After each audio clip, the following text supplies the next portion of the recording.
আসসালামু আলাইকুম। আপনারা জানেন যে বর্তমানে বাজারে ভোজ্য তেলের দাম কতটা আকাশচুম্বী, আর দামের চেয়ে বড় দুশ্চিন্তার বিষয় হলো তেলের মান ও ভেজাল নিয়ে। এই সমস্যা থেকে বাঁচাতে নিজের পরিবার এবং শতভাগ বিশুদ্ধ তেলের যোগান নিশ্চিত করতে আমরা এবার নিজেদের ক্ষেতে তিল চাষ করেছি। আজ আমরা দেখাবো কিভাবে আমাদের তেল কাটার দৃশ্য এবং কেন আমরা এই উদ্যোগ নিলাম। দেখুন, আমাদের তেল কাটা শুরু করেছি আমরা। তেল গাছগুলো যখন বাতাসে দোলে এক অসাধারণ দৃশ্য তৈরি হয় এখানে। আমরা আমাদের তেলগুলো যত্ন করে কেটে নিয়েছি। আপনারা ভিডিওতে দেখতে পাচ্ছেন বাতাসে জাপটানো তেলগুলো দুলছে, যা দেখতে খুবই মনোমুগ্ধকর মনে হয়।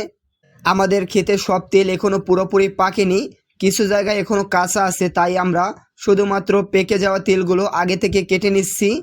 বাকি অংশটুকু কয়েকদিন পরে কাটা হবে। আমরা তাড়াহুড়ো না করে সঠিক সময় সঠিক মানের তেল সংগ্রহ করতে চাই এখান থেকে। আসলে আমাদের এলাকায় তেল চাষ মানুষ খুব একটা করে না, কিন্তু এবারের প্রেক্ষাপট একটু ভিন্ন। একদিকে জ্বালানি তেল ও খাবার তেলের অস্বাভাবিক দাম, অন্যদিকে বাজারে থাকা তেলের ক্ষতিকর দিক। সব মিলিয়ে আমরা সিদ্ধান্ত নিয়েছি নিজেদের তেল নিজেরাই চাষ করব এবং এর থেকে তেল সংগ্রহ করব।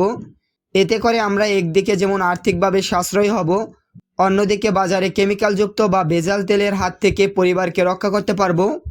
আপনারা জানেন যে আমাদের ছোট ছোট খামার রয়েছে, যেখানে আমরা গরু মুরগি পালন করি এবং মাছ চাষ করি। এই তেল থেকে শুধুমাত্র আমরা খাবার তেলই পাবো না, তেল মাড়াই করার পর যে খৈর বের হয় তা হবে আমাদের গরু ও মাছের জন্য সেরা পুষ্টিকর খাবার। বাইরে থেকে ভেজাল মিশ্রিত ফিড না কিনে নিজেদের তৈরি এই খৈর ব্যবহার করে আমরা খাবারের খরচ কমিয়ে নিতে পারবো।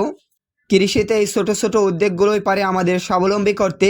নিজেরা সুস্থ থাকবো এবং খামারের পশু পাখিকেও ভালো খাবার দেব, এটা আমাদের লক্ষ্য।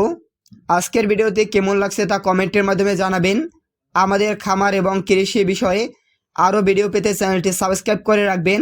ধন্যবাদ সকলকে।